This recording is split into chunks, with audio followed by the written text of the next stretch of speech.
Morning everyone, it is Saturday morning and we are off to see Desmond after our day of rest yesterday, or a day of being tourists. That's right. And we're looking forward to seeing him after our amazing day when Callum spoke his first word, which has now really sunk in. So there's an air of excitement about Callum this morning. He is very happy, very excited. He didn't want to sit down to breakfast. He wanted to leave the hotel and go and see Desmond. Well, that's what I'm assuming he wanted. So he's in the back, he's calm, and we're on our way.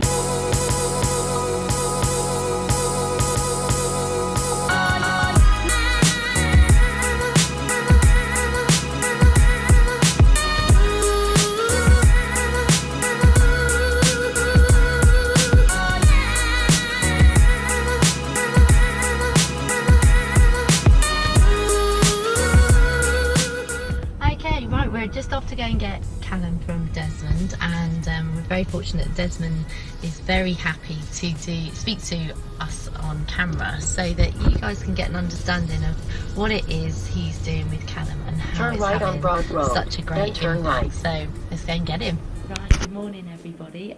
Very privileged to be here with Desmond. He's been working with Callum since we arrived in Canada, and I know everyone's intrigued to meet Desmond and to hear about the work he's been carrying out with Callum. So I'm going to hand over to Desmond and he's going to explain more.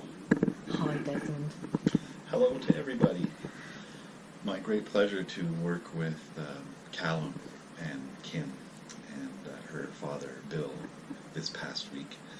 My job was to show Callum through non-verbal ways that it's safe for him to come and join us in this world and participate fully to the extent that he wishes to.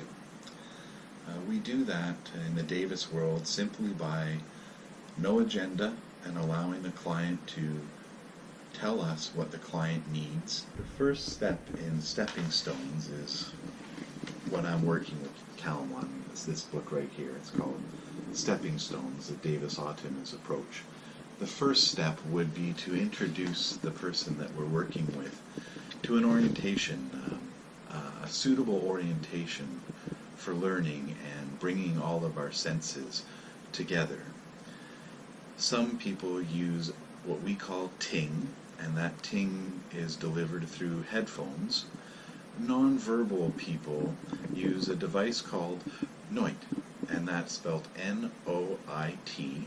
And that simple device, Ron Davis is a brilliant man, and he's figured out what frequency resonates above and behind the back of the head on center line, which is a typical orientation point right here for a neurotypical person to make sense of the world around them. We placed the NOIT on Callum on Monday, and if you followed Kim's wonderful daily updates, you'll know that it made an immediate difference for Callum. And once he was oriented and was able to sit still and focus and be present with me in the room, then my job was to invite him now to participate fully with us here. He has demonstrated that he is definitely here with us and participating through several different ways. Some of them just very subtle cues, and some of them without even talking.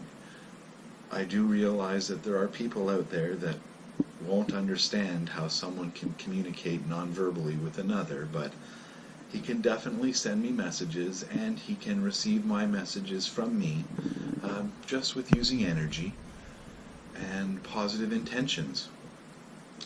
In the Davis world, we never, ever, ever force our clients to do anything, which is, I think, why Callum feels at home with me here and nestles right in and allows me to show him how to be relaxed, how to use what in the Davis world we call release. That's a breathing technique, simply just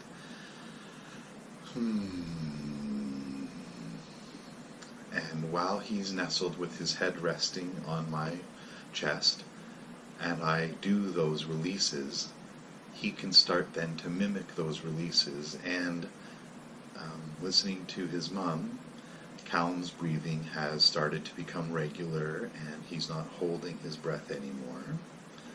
He can tell me when he needs to go to the loo without talking or any other cues, and I know to just take him to the loo. And with me here, he has not had one accident, Monday, Tuesday, Wednesday, Thursday, or today. So I think Kim is quite pleasantly surprised to pick him up, and he's still in the same drawers, or trousers rather. So that's been what I've been doing this week, is inviting Callum to come and join us here and participate with us. He's taught me a lot about myself, things that I didn't know that I could do or accept or allow from another. But Callum's spirit is a good teaching spirit, and he has been able to show me what I need to show him. I'm following Callum's agenda, not anybody else's, and I think he knows that. Anyway, lovely for Callum. I look forward to next week and our time in August as well. I can't wait to see him just blossom and flourish and really start taking hold of the here and now, present with his family. I hope his next word is Dad. In any event, bye to all. Much love from Canada. Oh wow, we just picked Callum up and I am just beaming from ear to ear because Callum's had another brilliant morning. So he went to the park today with Desmond again, and he was able to interact with other children in terms of following those social rules you and I just do naturally. So he lined up behind the other children really respectfully. He let them have their personal space. He waited his turn, and then interestingly the children didn't respect Callum's personal space or the fact he was waiting. So Callum just turned around and went and found another slide to go on. A huge milestone and just brilliant.